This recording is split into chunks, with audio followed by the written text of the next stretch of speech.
to as a bold decision to switch my party affiliation to the Republican Party. I wanted to take a moment to explain why I chose to become a Republican, and also to explain why I don't think it was a bold decision at all. It is the right decision, not only for me, but for all my brothers and sisters in the black community. You see, in recent history, the Democrat Party has created the illusion that their agenda and their policies are what's best for black people.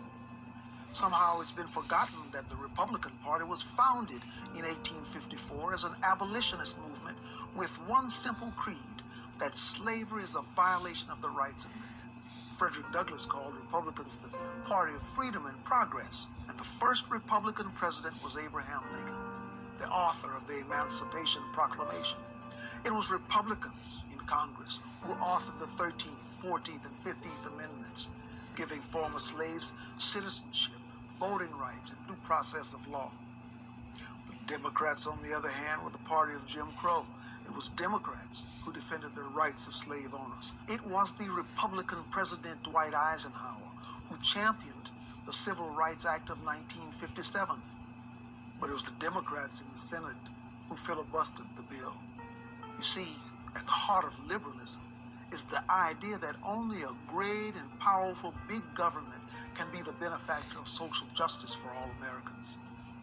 But the left is only concerned with one thing: control. And they disguise this control as charity. Programs such as welfare, food stamps, these programs aren't designed to lift black Americans out of poverty. They were always intended as a mechanism for politicians to control the black community. The idea that blacks, or anyone for that matter, need the government to get ahead in life is despicable. And even more important, this idea is a failure. Our communities are just as poor as they have always been. Our schools continue to fail children. Our prisons are filled with young black men who should be at home, being fathers. Our self-initiative and our self-reliance have been sacrificed in exchange for allegiance to our overseers, who control us by making us dependent on them. Sometimes I wonder if the word freedom is tossed around so frequently in our society that it has become a cliche. The idea of freedom is complex and it's all-encompassing. It's the idea that the economy must remain free of government persuasion. It's the idea that the press must operate without government intrusion. And it's the idea that the emails and phone records of Americans should remain free from government search and seizure. It's the idea that parents must be the decision makers in regards to their children's education, not some government bureaucrat.